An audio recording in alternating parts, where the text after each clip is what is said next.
Merci, cher président, de me donner la parole. C'est avec plaisir et passion que j'interviens dans le cadre de ce colloque. J'irai aussi rapidement que possible dans la mesure où une partie de ce que je dis, je pense, a été abordée par les autres intervenants. En tout cas, rapprocher l'affaire du Sahara-Anne et l'affaire Ramin à l'horizon de 2011 peut sembler surprenant. En effet, ces deux affaires sont décalées chronologiquement et à distance géographiquement. Mais elles me semblent permettre une mise en perspective éclairante d'une question complexe à la mesure de l'intensité des émotions qu'elle suscite. En tout cas, dans les deux cas, il y a eu un non-lieu de cannibalisme. Et mon propos est moins de statuer, comme je pense beaucoup des intervenants du colloque, sur la réalité du fait cannibale, que de clarifier ce qui explique qu'il en soit question. Revenons sur les faits. La mort de Stéphane Ramin à Nukuiva en 2011 a fait les gros titres de la presse, tout particulièrement en Allemagne, dont il était originaire. Des gros titres qui démontrent de façon tenace. Les Marquisiens sont tenus pour anthropophages par essence. Revenons là encore sur ce qui s'est passé exactement. Lors d'un tour du monde à la voile avec sa fiancée, Stéphane Ramin a fait escale à Nukuiva. Il est parti en randonnée avec un Marquisien, Arihano Haiti. Et on n'a retrouvé que le corps calciné de Stéphane Ramin.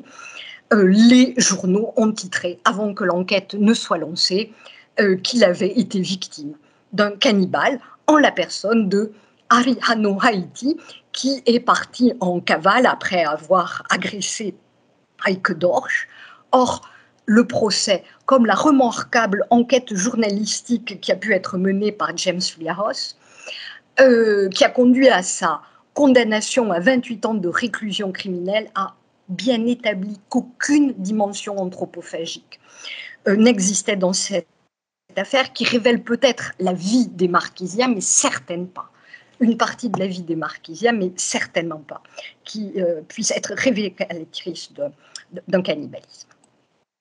Dans l'affaire du Sahara, qui nous amène donc dans l'archipel des Tuamotu, dans son extrémité est, à Tematangui, ici on est à proximité de l'archipel des Gambiers. Donc, dans l'île de Tematangui, l'affaire de la disparition de la goélette Sarah Anne en 1856 me semble présenter des similitudes extrêmement suggestives. Je veux dire par là qu'on a affaire à une autre affaire qui a fait les gros titres de la presse. Pour revenir sur le détail des faits. Cette goélette partie du Chili à destination de Tahiti n'est jamais arrivée à destination. On en perd la trace en avril 1856 dans la zone des Gambiers. Mais en 1857, on retrouve à Tematangui les traces d'un naufrage. Et une mission militaire est diligentée à partir de Tahiti, qui s'avère, qui tourne à un échec complet. Les militaires français envoyés sur place ne trouvent aucun habitant, alors que visiblement l'île est habitée et habitée de fraîche date. Mais en plus, ils n'arrivent pas à progresser dans la végétation assez touffue de l'île. Il n'y a pas de cocotier, mais une brousse à pandanus particulièrement dense. Et les militaires finissent par bombarder l'île dans l'espoir d'attirer ou enfin de pousser les habitants à se montrer. Et ils incendient les pharés et les pirogues. Et ils repartent, mais vraiment, c'est un échec. Quelques mois plus tard, une expédition privée est menée par une équipe polynésienne, en fait financée par la mère de passagers du Sahara, soucieuse enfin, de ne plus avoir de doute sur le sort, en l'occurrence, de ses enfants.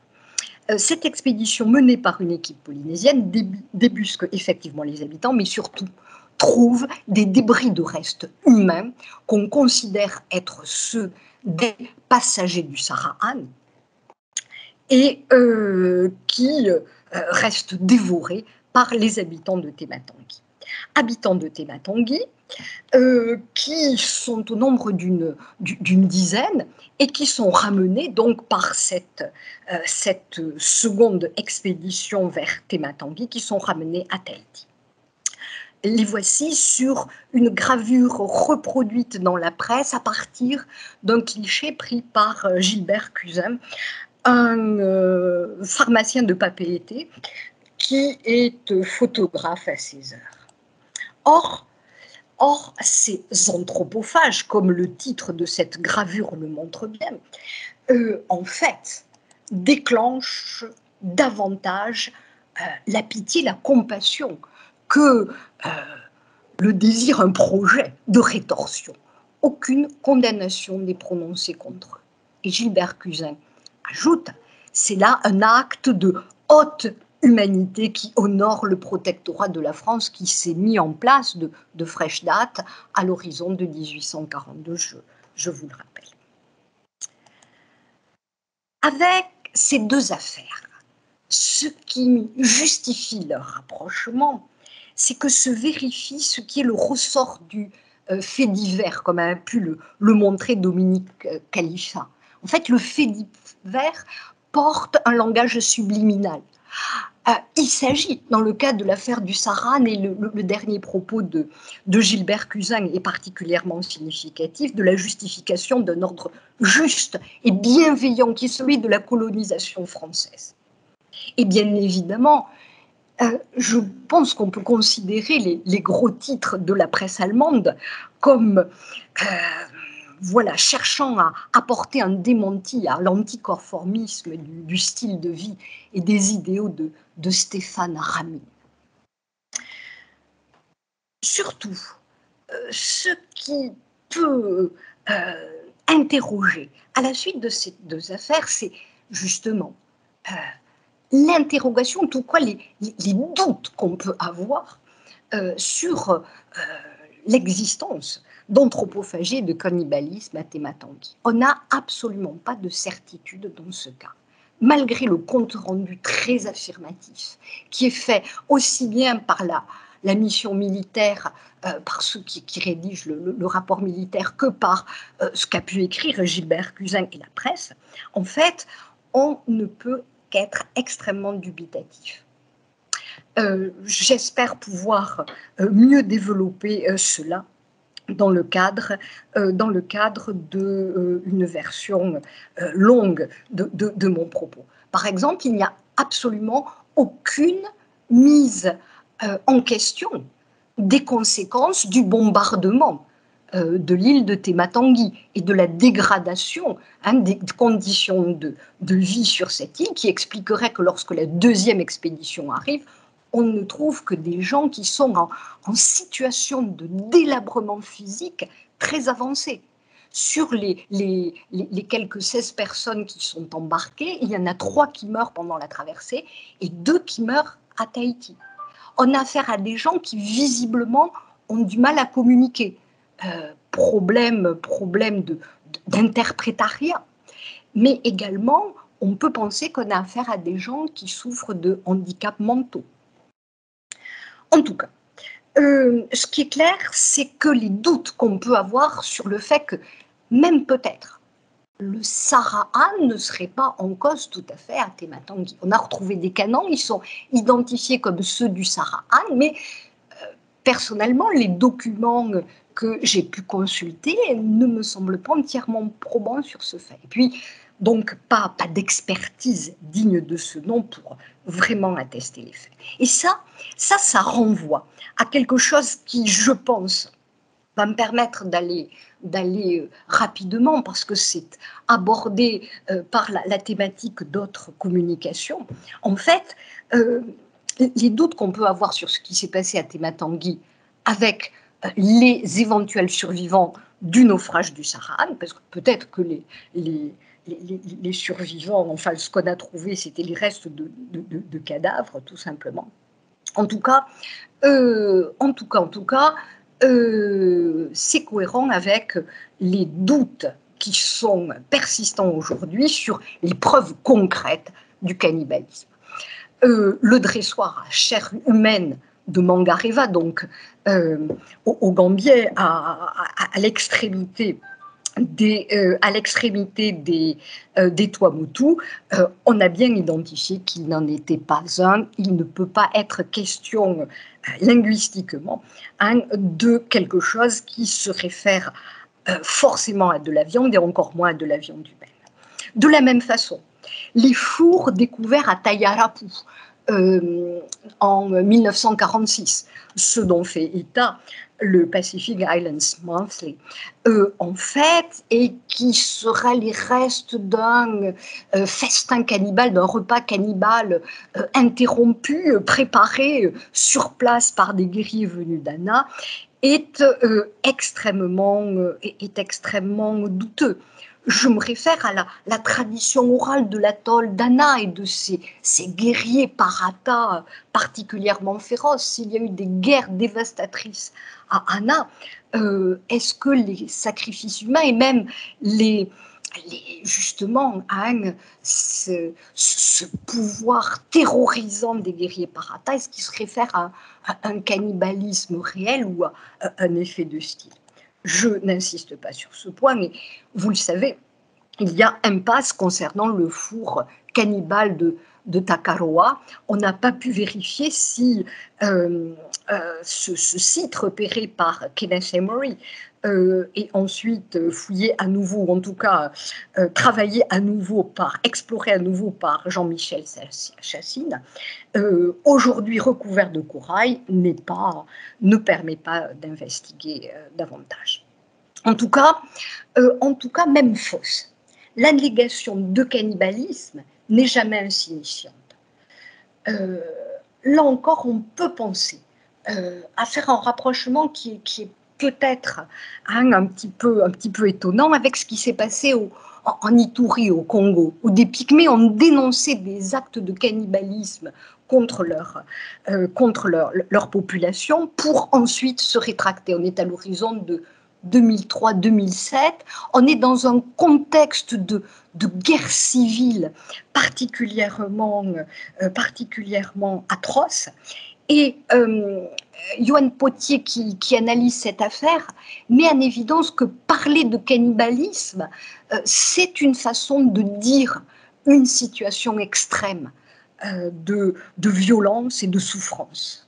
Et c'est exactement cette idée qui peut nourrir la manière dont on peut parler, ou je souhaiterais, en tout cas, continuer sur l'interrogation, le questionnement de ce qu'il en est de l'anthropophagie au propre et au figuré dans l'espace des îles du Pacifique. Et tout particulièrement, je voudrais là revenir sur l'archipel des Marquises. Dans l'archipel des Marquises, ça a bien été mis en évidence par Nicolas Cambon en particulier. En fait, ce qui est en jeu, c'est une rumeur.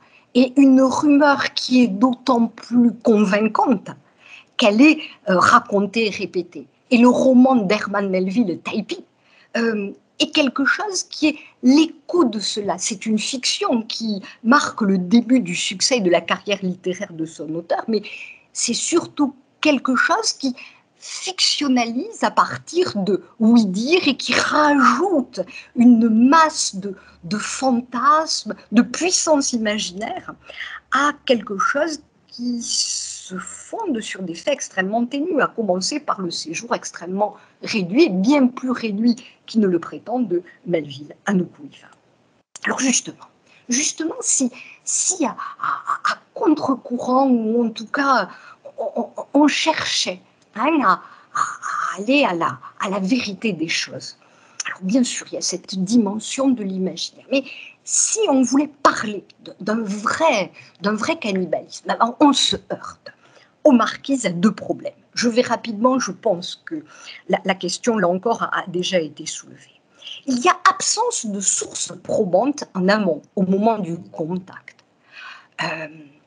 Robarts, Crook, ne disent pas des choses vraiment, vraiment convaincantes, vraiment absolues sur ce point. Cabris, ce qu'on peut savoir de ce qui lui est advenu, en fait, c'est quelque chose qui participe de projection, de la projection de ce que des tiers voient en lui, plutôt que ce qu'il livre véritablement. C'est ce que Christophe Granger a très bien montré. Il se trouve qu'en aval, du point de vue, au moment, enfin, dans la période la plus récente, les témoins sont tout aussi réservés. Je pense par exemple à Louis Rollin, qui est extrêmement réticent à parler de pratiques cannibales et surtout qui renvoie ça à un passé révolu. Alors justement, dans cette période intermédiaire qui est la période de clé où on peut trouver du cannibalisme, on doit s'appuyer sur le témoignage des missionnaires. Je pense tout particulièrement au père Siméon Delmas que cite et qu'admire le docteur Louis Rollin, qu'on ne peut pas, je pense, soupçonner de cléricalisme. En tout cas, on peut rapprocher le témoignage qu'il donne quant à des faits d'anthropophagie et de cannibalisme de ceux de William Ellis. Et là, je vais à l'essentiel de ce que je veux mettre en évidence. En fait, c'est la période de l'après-contact, c'est l'horizon des années 1820 et jusqu'au début des années 1860 qui, du point de vue de ce qu'on peut en matière de sources fixées, apparaît, je le disais tout à l'heure, comme le moment clé, marqué par une brutalisation qui rend envisageable l'anthropophagie, non seulement au figuré, mais au sens propre. Je pense tout particulièrement à ce que dit donc le révérend William Ellis, des désordres qui accompagnent la consommation d'alcool, les délires alcooliques semblent être des moments de paroxysme de violence qu'il faudrait peut-être prendre en considération. En tout cas, et c'est sur quoi je souhaiterais particulièrement insister, ce sont les Européens qui rendent actuel le cannibalisme. Et dans cette perspective, est-ce qu'on ne pourrait pas parler ou envisager un contre-cannibalisme? S'il y a une réalité, c'est que les Européens sont anthropophages dans le Pacifique au XIXe siècle. Et on peut poser la question, peut-on parler de cannibalisme, c'est-à-dire d'une pratique ritualisée de l'anthropophagie à ce propos? Je vous renvoie à la célèbre affaire des suites du naufrage du navire baleinier l'Essex, voilà, qui a fait l'objet d'un film en 2015. On le sait, une vingtaine de survivants répartis en 3 canots. Il leur faut 90 jours pour gagner les côtes de l'Amérique du Sud et ils survivent non seulement en pratiquant la nécrophagie, mais même si on peut risquer le néologisme, en pratiquant la vivophagie. En fait, ils tuent délibérément un certain nombre d'entre eux pour que les autres les mangent.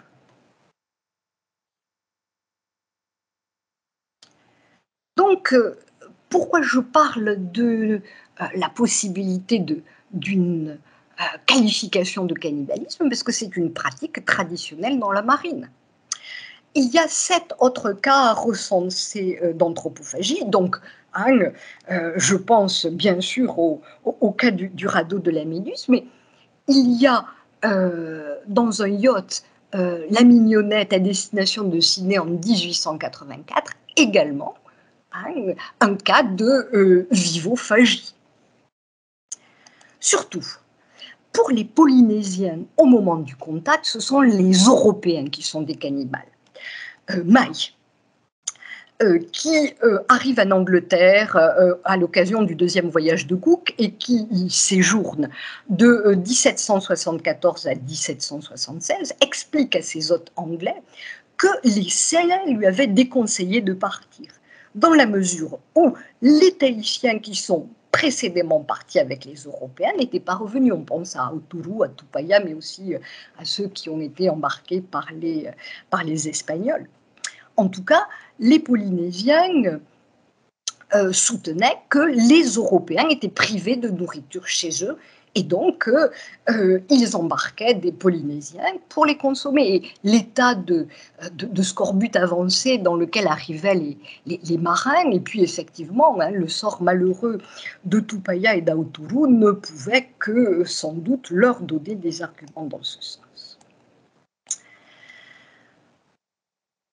Surtout, je crois qu'il faut mettre en jeu la concurrence des missionnaires catholiques et protestants, qui crée la confusion et encourage la rumeur du cannibalisme, en particulier dans la zone Gambier et Tuamotu.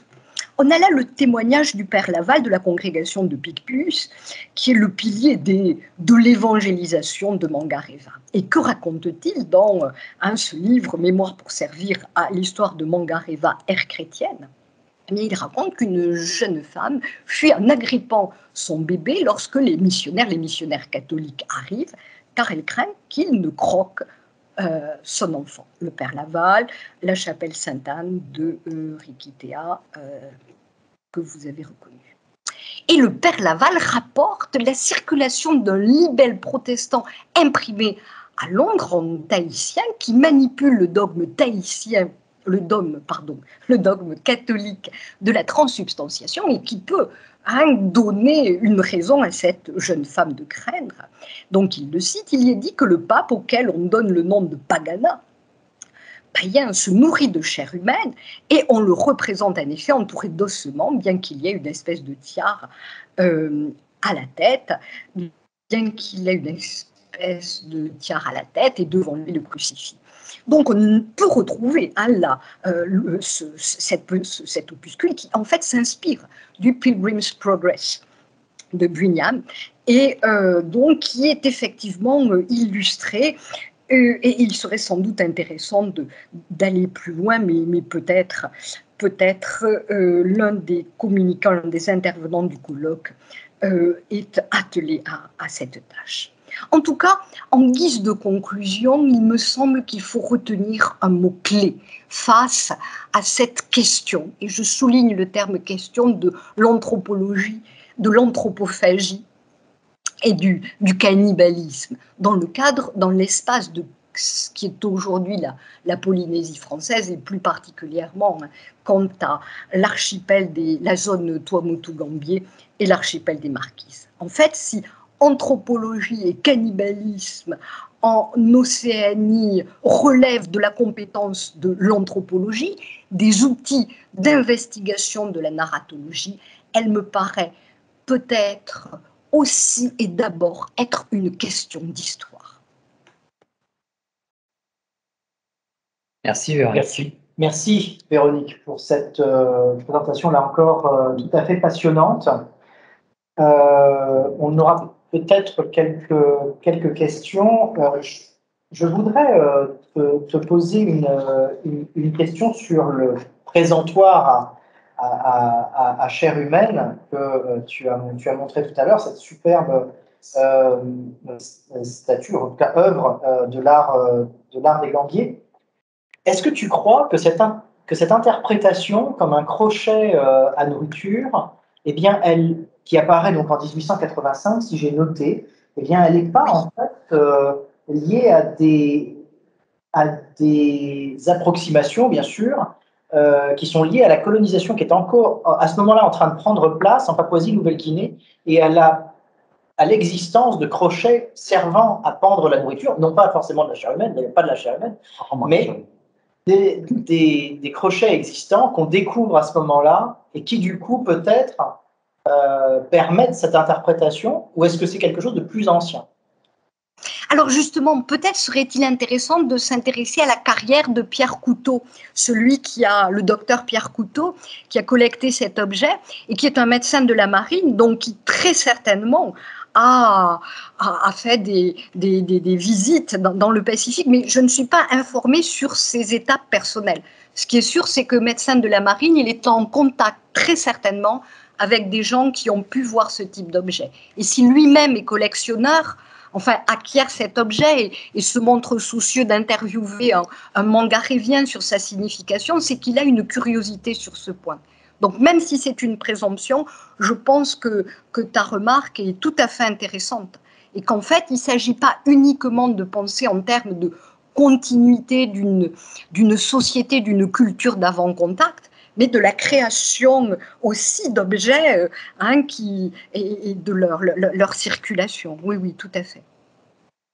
J'avais aussi éventuellement une question, mais qui est une question générale à laquelle tu n'as probablement pas la réponse, mais peut-être que Guillaume, qui est connecté, aura, peut-être, ou Frédéric Valentin, des éléments de réponse à ça. Les restes humains qui sont découverts en fait à Tématangui par l'expédition polynésienne en fait finale de 1857, la grande question c'est finalement à qui appartiennent ces restes humains. Voilà, et c'est là. On est frustré de ne pas avoir le dossier d'instruction. Alors évidemment, pas de possibilité de faire une expertise médico-légale. Et puis surtout, voilà, de qui s'agit-il? Alors il est par exemple question d'un cadavre d'enfant qui n'est qu'en partie momifié et qui est fiché sur un bâton. Et on raconte que c'est un fétiche dans le compte-rendu de la découverte. Alors qu'on peut penser que c'est peut-être une forme d'exposition de cadavres. Est-ce que ce sont des cadavres d'Européens? Est-ce que c'est pas un bébé de Tématangui? Enfin, je veux dire, un cadavre momifié, je suis pas sûre qu'on puisse avoir des certitudes sur la carnation. Et voilà, donc il peut s'agir d'un enfant de Tématangui. Et ça n'est pas envisagé par ceux qui décrivent les rapatriés de Tématangui comme des anthropophages. Ce qui pose un problème véritablement de critique des sources absolument passionnant. Est-ce que quelqu'un a des questions dans la salle? Quelqu'un a levé la main, voire même a écrit une question? Pour l'instant, non. Lever la main, non. Écrire une question, non plus. En attendant, si je peux me permettre, moi j'avais quelques petites choses à demander à Véronique. D'abord, merci beaucoup Véronique d'avoir accepté de participer à ce colloque et de nous avoir apporté cet éclairage et cette contribution sur la Polynésie et sur des affaires précises. Merci beaucoup d'avoir commencé aussi avec la mention de l'émotion et de l'histoire des émotions, qui était un des objectifs affichés du colloque. Et Dominique en a parlé hier dans l'introduction, pour déplacer un peu le regard aussi sur ces faits supposés d'anthropophagie. Une petite remarque, c'est que, en fait, si j'ai bien compris, la non-sanction en 1856, elle est perçue comme un acte de bienveillance, alors qu'en Nouvelle-Calédonie, dans les mêmes années, dès qu'il y a soupçon de cannibalisme, c'est ce que j'ai un peu effleuré tout à l'heure, eh bien ça déchaîne la répression militaire.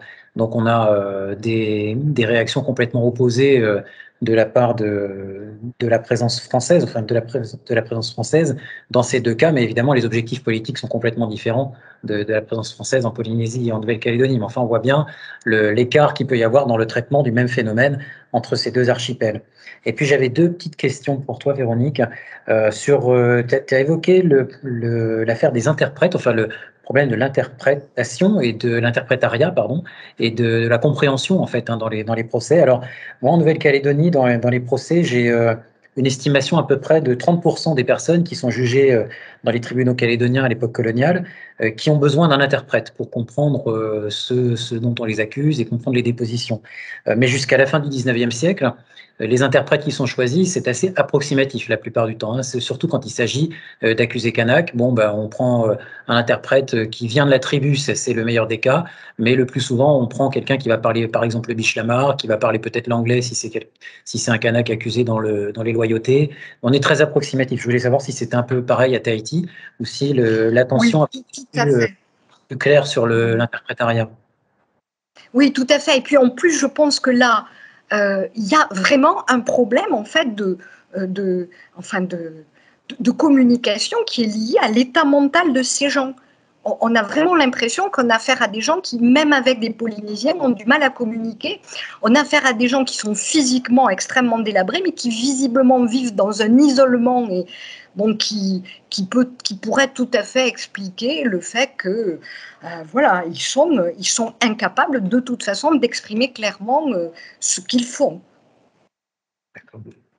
Il me semble, mais du coup, je crois que, enfin, je voudrais que ta confirmation, et il me semble que quand ils sont sortis de Tématangui, ils sont en fait délogés de zones en fait sous le Papa dans lesquelles ils sont réfugiés à l'approche des bateaux, hein, c'est ça? Donc en fait, ils sont dans des espèces d'environnements troglodytes d'abris en fait sous corail.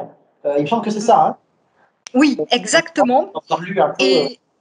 Voilà, et apparemment, l'atoll de Tématangui, dans le cadre des Tuamotu, est particulièrement ingrat. Il n'y a pas de passe, enfin, il n'y a pas de possibilité de communication avec l'océan, donc un environnement qui est un véritable défi.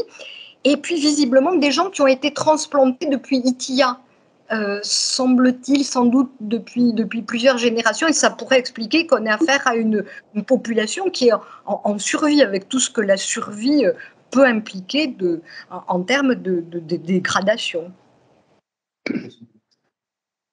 Moi, je voulais te remercier, Véronique, d'avoir introduit dans le colloque une dimension qui me semblait absente jusqu'à présent, c'est celle de l'anthropophagie des marins. Et quand on a monté le colloque, on a cherché quelqu'un qui pouvait nous en parler. Donc, je te remercie de l'avoir fait, parce qu'effectivement, ces marins ont une pratique de l'anthropophagie, non pas forcément les hommes qui les accueillent et les hommes qui les ont vus partir. Donc, ça, c'est très particulier.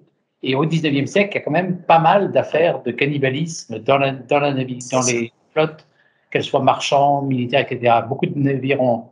Et là, il y aurait tout un travail de recension à faire qui, à ma connaissance, n'a pas été fait. Donc, merci d'avoir mis cet accent-là et toute cette communication que je trouve très intéressante. Merci, Véronique.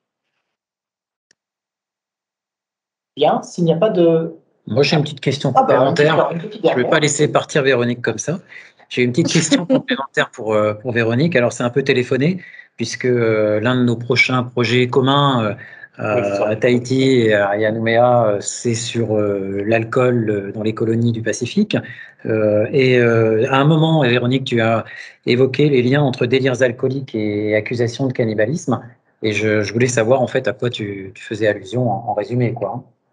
Voilà, et en fait, je voulais m'appuyer sur un extrait des Polynesian Researches de William Ellis, où, évidemment, en tant que missionnaire, il dénonce les dérives de l'alcool, mais où, semble-t-il, il s'appuie sans doute sur un fait observé. Je pense aussi à des analyses qui sont faites, il me semble, par Nicolas Thomas, qui explique qu'il y a effectivement des cas de vengeance, enfin des vengeances particulièrement brutales et sanglantes après l'arrivée des Européens aux Marquises. Et c'est pour ça que j'ai employé ce terme de brutalisation. C'est-à-dire qu'il y a sans doute une surviolence qui est liée au fait qu'on est dans une situation, les épidémies, les échanges avec les navires, les armes à feu qui créent un contexte voilà, différent en termes de rapports interpersonnels, si je puis dire, en restant dans l'euphémisme. Merci Véronique. Merci beaucoup Véronique. Guillaume a répondu quelque chose dans le fil en disant que pour compléter la question du four cannibale de Takaroa, Frédéric Valentin a fait l'étude des restes humains et s'est avéré qu'il s'agissait en fait surtout d'ossements de tortues et de cochons qui sont donc très valorisés dans le folklore Pomotu, et donc ça s'explique très bien en contexte cérémoniel dans l'archipel des Tuamotu. Voilà. Donc j'avais aussi posé la question si c'était plutôt un four ou plutôt un midum, du coup. Oui, c'est ça. Ouais, très bien. Très bien, très bien. Son étudiant, là. Donc, et je demanderai à Guillaume Moll, voilà, certainement de me donner sur ce point tous les éléments qui me manquent. Alors, on a une question d'étudiant, une question de Stan Liuhao qui dit sur le complexe du Marae de Tapuatea, il y avait des sacrifices humains, des gens qui ont servi de sacrifices grâce auxquels on a pu rouler les pirogues jusqu'à 2 ans, ainsi que les sacrifiés pendus aux arbres pour plaire aux dieux. Est-ce que ces sacrifices aux divinités pu être, ces sacrifiés, du coup, j'imagine, aux divinités ont pu être possiblement consommés. Alors, justement, en fait, je pense que Frédéric Valentin, sur ce point, pourra apporter des éléments de certitude. C'est-à-dire que les analyses anthropo-médicales qu'elle a pu mener permettent d'établir qu'il n'y a pas de traces de consommation. Je veux dire qu'il n'y a pas les ossements ne parlent pas au sens propre du terme, ne donnent pas de preuve du fait qu'ils aient été préparés spécialement. Et si j'ai bien lu le rapport de ces travaux, c'est que la combustion des cadavres, en fait, elle a eu lieu bien après, alors qu'ils étaient déjà réduits à l'état de squelette. Donc, on ne les a pas fait rôtir. En fait, ce sont des os qui ont brûlé. Je pense que Frédéric Valentin serait beaucoup plus à même que moi de répondre à cette question précisément, mais pour autant que je sache, à Tapua-Puatea, à présent, on n'envisage plus cette éventualité de pratique cannibale. Tamara Maric, en fait, qui est conservatrice et responsable des collections archéologiques du musée de Tahiti et des îles, est en ligne. Donc peut-être qu'elle proposait de répondre, ou peut-être de compléter ta réponse. Peut-être que Tamara veut prendre la parole éventuellement. Et comme ça nous permettra de clore la session de questions.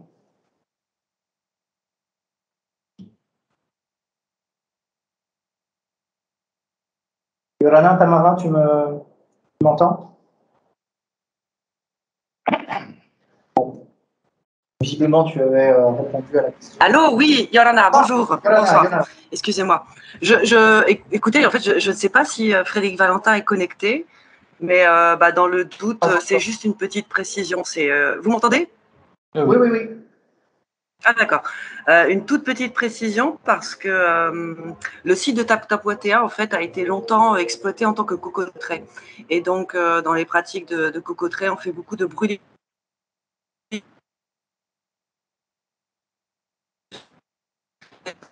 Les brûlis de surface. Ce sont des ossements qui ont brûlé, les brûlis constatés sur les ossements sont très différents des ossements qui proviennent d'une cuisson. On n'est pas dans le même degré de température, pas du tout. Ça, c'est quelque chose que, au niveau études biologiques, elle peut connaître, le spécialiste peut reconnaître. Donc, il ne s'agit absolument pas de vestiges de cuisson, comme si Noto et Mori l'avaient pensé à l'époque. Bon, voilà, c'était la toute petite précision. Merci, merci Tamara. La connexion était un petit peu hachée, mais du coup, ce que tu as dit, que dans les cocoteries, on fait beaucoup de brûlis, que ce brûlis a impacté les vestiges archéologiques et les vestiges ostéo-archéologiques, que du coup, ces ossements ont pu apparaître comme brûlés, alors qu'en réalité, ils n'ont été brûlés que tardivement, alors que la squelettisation des corps était déjà faite depuis longtemps. Ça, hein, pour recombattre. Oui. Voilà, c'est ça. Hein. De même que la très grande fragmentation des ossements qui a été constatée, elle provient du piétinement du site, en fait. Tout à fait. Merci beaucoup. Il s'agit vraiment de fracturation post-mortem. Voilà.